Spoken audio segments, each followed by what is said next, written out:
now to talk about larger oversized works that involve like crates. Do you want to talk about that a bit? Sure. Over here, I'll just stand up for a minute and hope you can see. I just have, here is a box. I ordered canvas and this great box came, so I saved it. And let's say someone orders this size. You would use the same concept I just showed you. And this is beautiful because it's already made. After wrapping all of that, to just slide that in after you put the bubble wrap. So for medium pieces, the concept is the same. It's just a little bit more time consuming. I mean, wrapping with the tissue, you need a lot of pieces and taping them up, and that takes some time, but it's not hard. It's just, okay, so that concept is the same. But once you get to like really oversized pieces, and maybe the company that you're selling with will say, for this size, you need a wooden crate. And that's the most intimidating thing, but you can do it, right? So I don't like it, I hate it, but it means you've sold something huge. So that's a good thing. When I called some services that provide crating services to artists, and it can be like $500 for them to do it for you. So then I was like, I better learn to do this myself.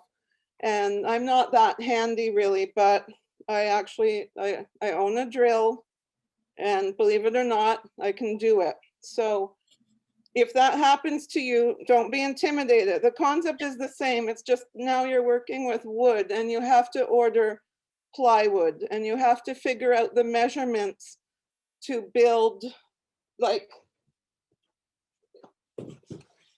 it's going to look like this, but be wood, right? So you'll need pieces of wood that are thin, and then the plywood for this.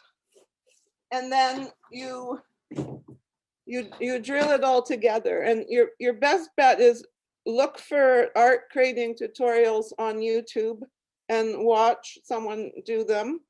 I do that before anyone calls, even if it never happens, that you'll just be more comfortable.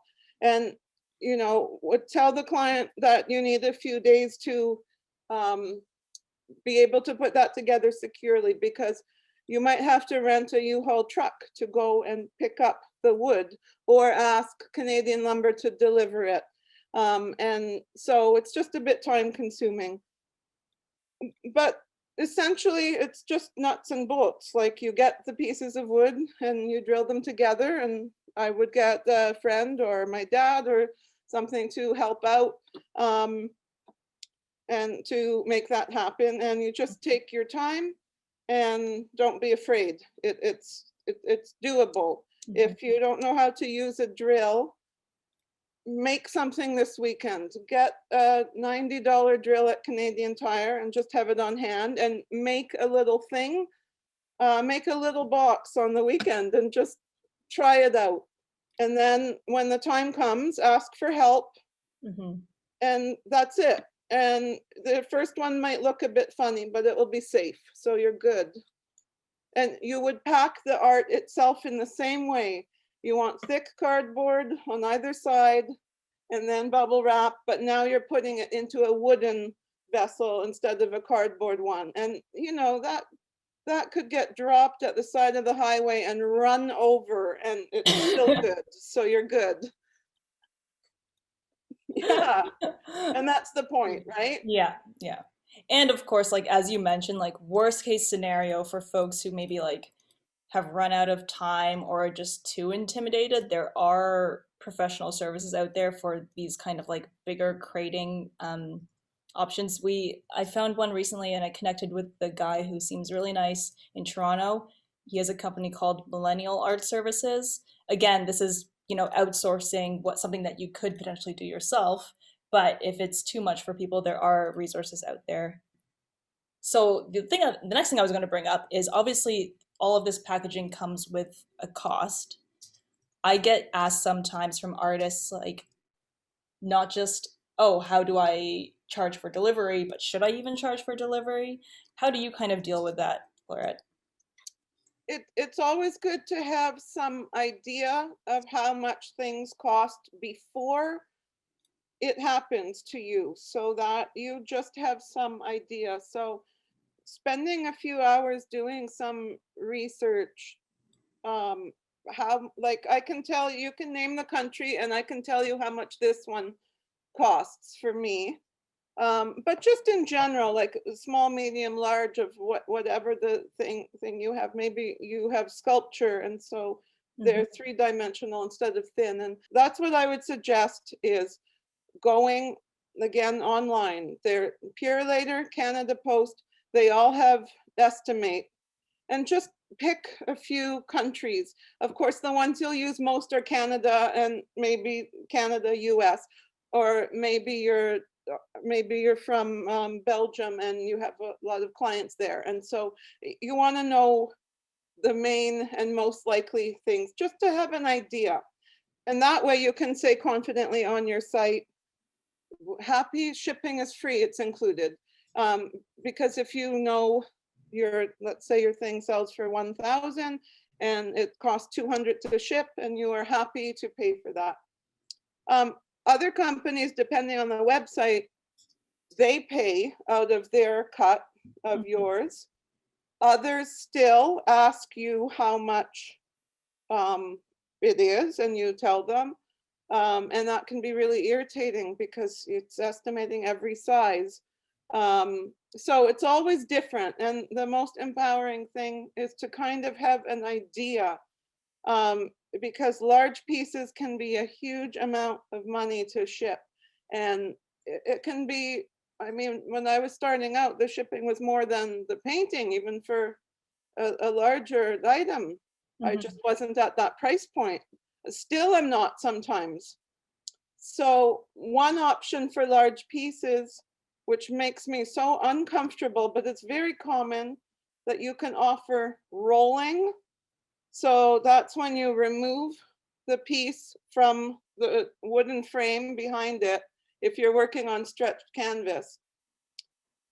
And then you roll it up and send it. You're like hyperventilating even just thinking about it. Yeah, because I don't know how they do it, that they Yeah. put it back on and without wrinkles and whatever, but professionals do that.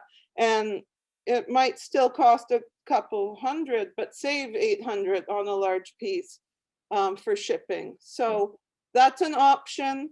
Depending what you make, that's not always practical, but it works really well for like large abstract acrylic type stuff.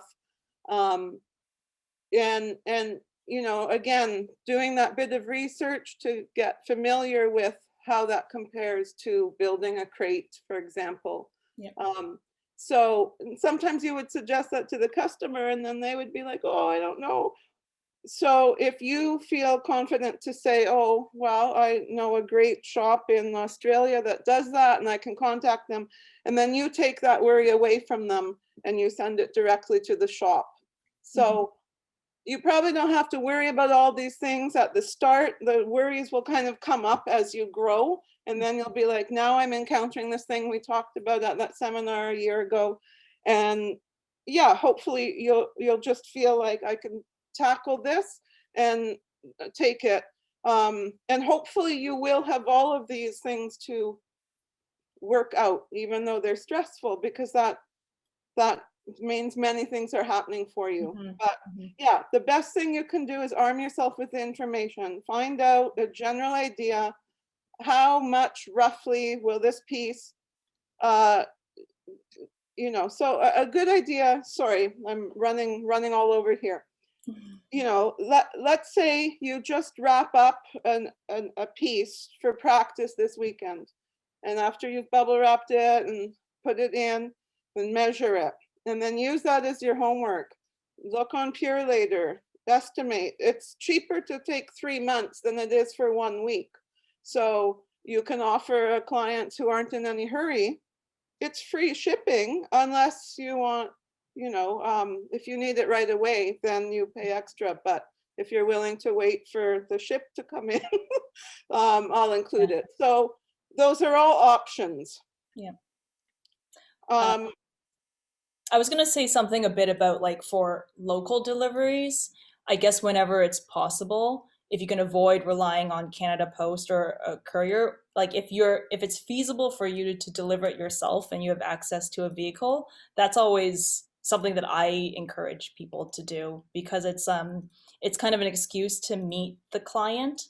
I mean now socially distanced for the time being, but you at least get to show face, and it is probably like you're definitely going to be the person who takes the best care of that art piece when you're delivering it, no Yes. matter, yeah. So if you can deliver it yourself, and whether folks want to charge for that or not, I tend to take the approach like if it's a sale and it's a good sale, it feels better to just sort of absorb the cost of your time and gas and deliver it to the client. But if it's a further distance, you can account for the gas and charge it back to the client with advance notice. Or if you need to rent a vehicle because your piece is so big, kind of factor that in and then decide whether you want to split the cost of that, fully absorb it, or charge it to the client. So if you have the opportunity, because the client lives in your town, um, delivering it yourself is absolutely the best and most economical way, as Tammy's saying, and also the opportunity to, have customer service or just even make a friendship, which is all Mhm. good. So I don't have a car, so that means I have sometimes rented a truck, and had the boyfriend drive to Barrie. I don't charge for this kind of thing if I can do it, unless the artwork is, say, $60. It's something really small, and they live in Niagara Falls.